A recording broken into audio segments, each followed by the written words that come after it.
honest with me, do you know you have these choices and these areas in your life that you want to try to move towards? You know that you want to try to change. You know you want to face some of these struggles, but fear sometimes paralyzes you. Anybody in here? Yeah, man, I've learned in my journey that I have to skydive that thing. And here's what I mean. I know sometimes, as when I was growing up, I didn't trust anybody. I know things that happened to me. My dad abandoned me. I isolated. And I always said, if I find the perfect person that I can count on, if I find the perfect person that I can trust, then I will. But the truth is that person's not here. People are people, and they're going to let you down. I've learned I can't put my trust and my confidence in the people, but it's in the process and the discipline and the action of the habit of finding the courage to punch fear in the face and take the step of beginning to trust people, which means I started talking, I started speaking. I learned to skydive that thing, and here's what I mean. There's a lot of fears and insecurities all of us have. We all have insecurities. Like it, love it, or leave it. We all have things inside of us that we try to keep secure because we have shame or guilt or embarrassment, or we care what others think. I've learned to skydive that thing. Last year, a bucket list that I've always wanted to do. I've always wanted to go skydiving. I'm an adrenaline junkie, but the problem is now, where I'm at in my life, I'm a husband and I'm a father. And I guess my wife doesn't approve of me jumping out of planes at 15,000 feet. So I thought something that I've always wanted to do, I was never going to get the opportunity to do. But I was in Oregon and I got done early and I saw a sign and it said Skydive Oregon. And so I was like, yep. I called my wife. If I can get my wife to say, yeah, we're all good. I called her and I'm like, hey, honey, I got done a little bit early. I've always wanted to. You know, it's something that I've desired to do. I think I'm going to go skydiving. Nah, I'm cool. I'm not going to. Yeah, maybe. Nah, I'm this kid. I'm all right. I don't need to do that. It's not probably smart. And she says, I don't think she meant it at all, but she says, because I don't think she wanted to control me. She says, oh, no, honey, go for it. Do whatever you want to do. But yeah, if you don't want to do it, no big deal. That's cool too. Click. Dude, I know she didn't mean it. But my eyes got so big, she said yes. So 20 minutes later, I call her. I'm packed up. I got an instructor around me. I'm at Skydive Oregon, and I call her. Her eyes get so big, I hung up. She ain't saying no. I'm all in. But as I start going through the process of skydiving, as the instructor shows up, and as he starts walking me through this process, my anxiety started getting higher. Like he started coming to me and saying, listen, here's your pack, here's your chute, here's how you're gonna fall. He put me on this counter. He said, this is my ninth jump today. I said, what, bro? 9 times? Do you pack your chute? He said, every time. I said, so you packed your chute 9 times today? Are we gonna test the odds? Are we good? We're cool on one more? Did you get tired? Did you miss a fold? He said, nah, bro, it's cool. He showed me how he did it. Dude, my anxiety, it's getting higher. This little ratchety plane lands. Ratchety. He said, all right, bro, let's get in. Whoa! He's from Oregon, so he's already kind of weird and a hippie. As we get into the plane, we start ascending. He slides in behind me. My anxiety is on 10. Just like some of you, when you know you need to trust, you know that you want these areas in your life that you're insecure, and you get to the edge and fear paralyzes you and anxiety gets higher. Dude, I was right there. I've always wanted to do this, but through the process, I was so uncomfortable. As we get to 13,000 feet, he said, listen, bro, we got 6 connectors. 1, 2, 3, 4, 5, 6. I'm gonna connect this. I'm gonna hit all 6 3 times. Do this. Woo, you're gonna do it. You know, I know, we're secure. Skydive Oregon. I'm like, 13K. He pulls the door up. He says, listen, the free fall is only gonna be about 30 to 40 seconds. I want you to experience this moment. So we're gonna scoot to the door. We got 2,000 more feet of climbing. As we scoot to the door, and as we begin to get to that place, I want you just to lean out of the plane. I'm holding on, and I'm like, no! He said, okay, now we're there. Here's the next piece that I want you to do. I want you to take the bottom of your feet and touch the bottom of the plane and hang there. I got you. And I'm like, no! Dude, I was terrified. In that plane, which was the safest place that I could have been, I've never felt more anxiety and fear in my life, even though I've always wanted to do it. But soon as I trusted the process, and soon as I trusted the community of those entrusted to help me learn to skydive, as soon as he got to that place at 15K and he said go, and I took that step, and we skydived that thing. All the anxiety, all the fear, it evaporated. As I free fell and I saw Mount Hood and Mount Rainier and Mount St. Helens, I've never felt more on top of the world. There's a lot of you in here that you struggle with trust. Fear has paralyzed you. You know there's areas in your life that you want to change, you need to change, but man, you get to the very precipice at that door and you run back because it is uncomfortable, and I need you to know change is uncomfortable. I've learned to skydive that thing.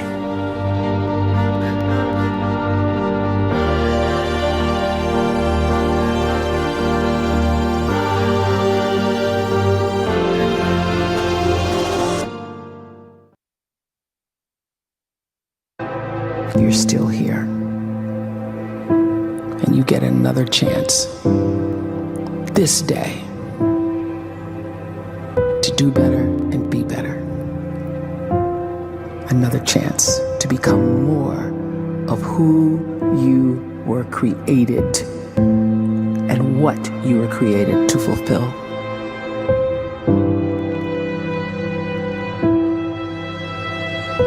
Everyone in the world is capable of living outside the role or beyond the roles that they place themselves in, no matter what it is. You're not just a dad. You're not just a banker. You're not just a brother or a son or a convict. It doesn't matter. Like, everyone is bigger, much bigger, infinitely bigger than the roles they place themselves in, and is capable of reaching potential greater than anything they could imagine.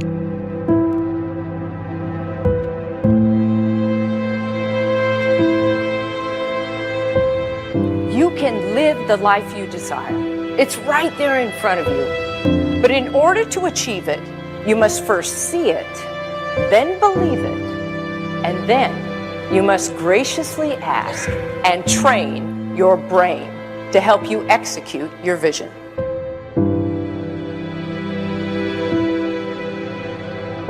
So when you start to focus and you delete distraction from your life, and you start to get seriously invested in doing one thing staggeringly well, and you practice that one thing over and over, a term to think about is mundanity. You do one simple, seemingly insignificant thing every day around your main skill, and it's very mundane, but small daily improvements over time lead to world-class results.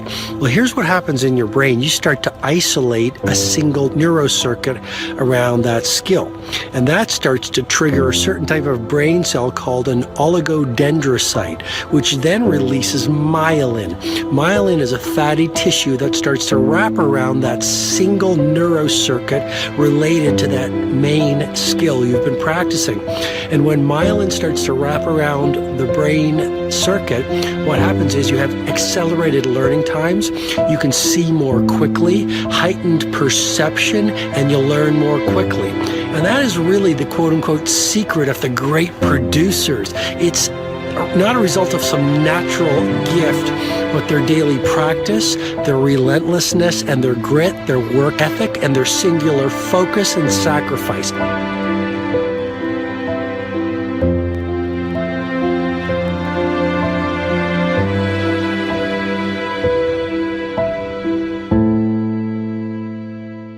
A great life is built not by revolution.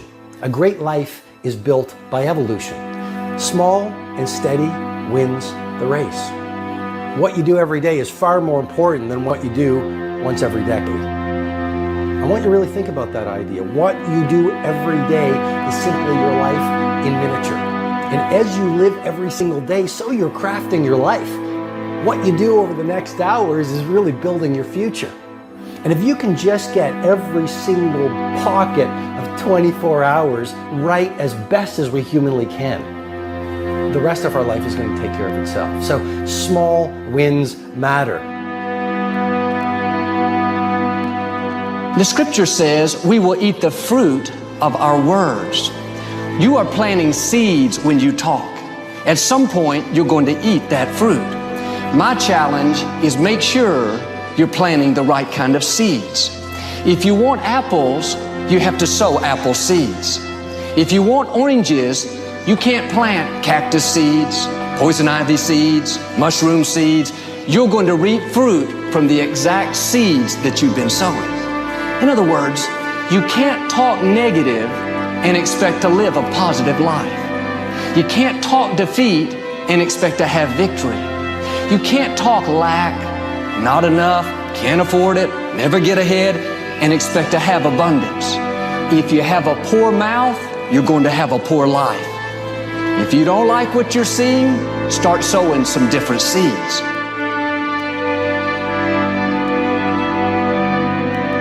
We may not realize it, but we're always feeding ourselves.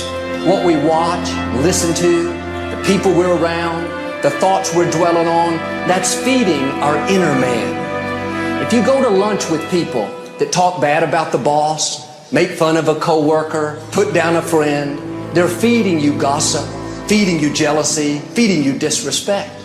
Here's the key. Whatever you feed is going to grow. You may not like what they're feeding you. You're a nice person. But if you continue to hang around them, before long, you'll be gossiping. You'll be critical. You'll be disrespectful. Why? Because you kept feeding the wrong things. If you're always feeding negative thoughts, thinking, I'll never get well, I'll never meet the right person, you're feeding doubt, feeding mediocrity, feeding fear. If you know exactly what you want to be, you need to spend as much time with people that are actually that already.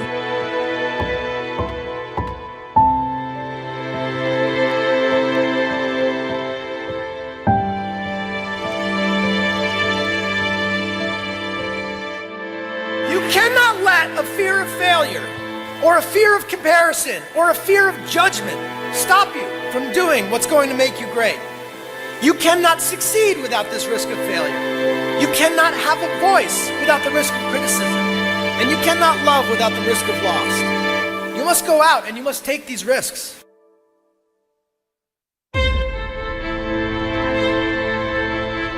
You don't have the time to waste time, because time doesn't wait till you discover your purpose. If you don't know why you was born, time is still moving. And if you discover your purpose at 90 years old, it's too late.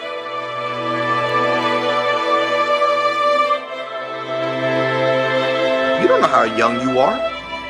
What if you die in 2 years? You're pretty old right now. You got 2 years left. And if you're 50 years old and you're feeling discouraged, well, remember the advice about planting a tree. When's the best time to plant a tree? 20 years ago or today? So if you're 50 and you feel like life left you behind, well, get started right now. Better late than never. Better late than never. Don't think about time and age so much. It gets people distracted. When the whole world's distracted, you be focused.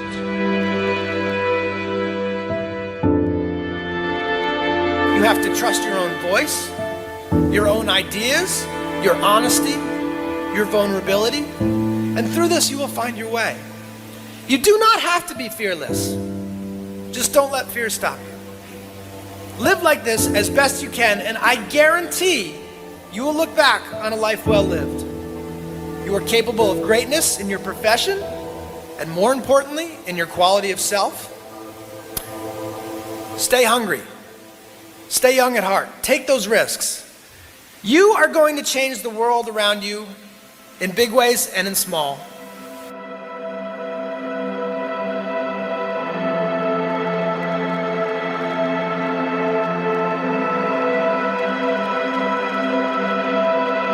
But see, anybody, if you want to, can go searching for a good plan, pick it, and start working it. And sure enough, as the time passes, as it surely will 5 years from now, 10 years from now, then you'll be winding up wearing what you want to wear, driving what you want to drive, living where you want to live, become what you want to become. But now's the time to fix the next 10 years. And who can? Anybody.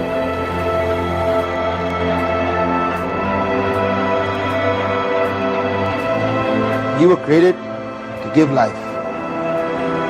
and make a difference with your gift somewhere. That's why you came to this place.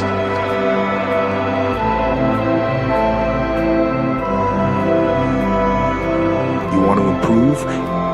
You want to get better? You want to get on a workout program or a clean diet? You want to start a business?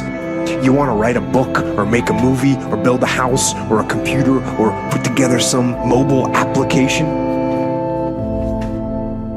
Where do you start? You start right here. And when do you start? You start right now. You initiate the action aggressively. You go.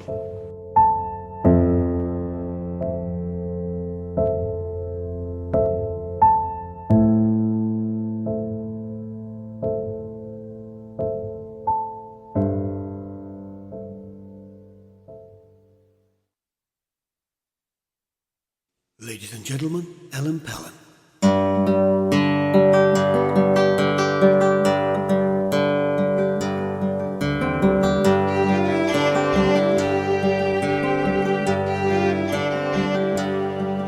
I can still see her smiling face.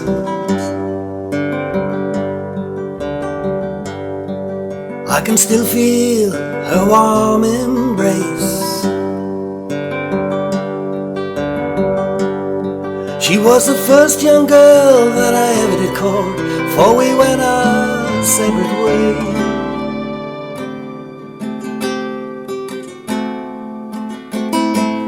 Was a good time while it lasted, I remember every day.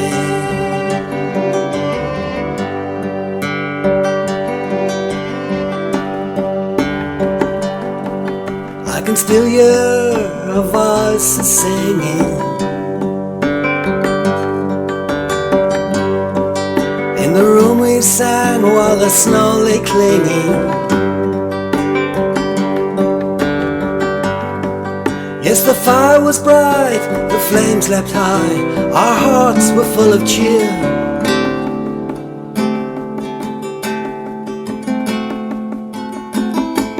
Was a good time while it lasted, I remember every year.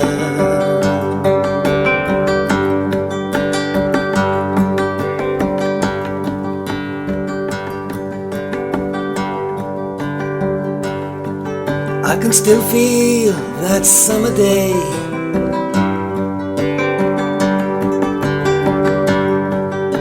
A gentle breeze like a seaside spray.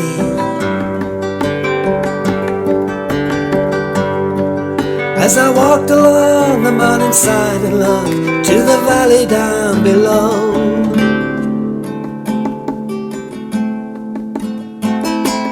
Was a good time while it lasted, though it was long ago.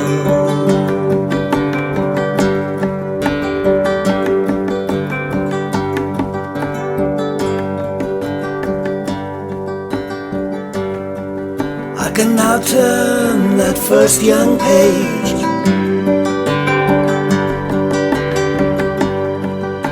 The games we played in our youthful age.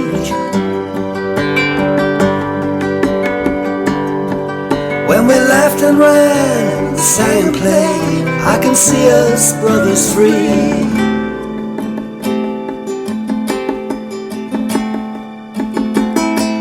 Was a good time while it lasted, and will always be.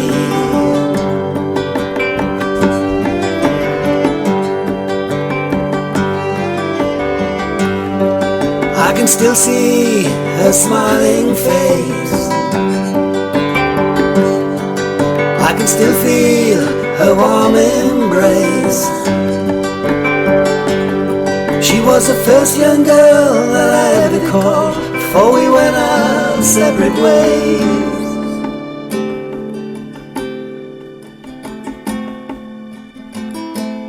Was a good time while it lasted, I remember every day.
How many of you, if you were honest with me, do you know you have these choices and these areas in your life that you want to try to move towards? You know that you want to try to change. You know you want to face some of these struggles, but fear sometimes paralyzes you.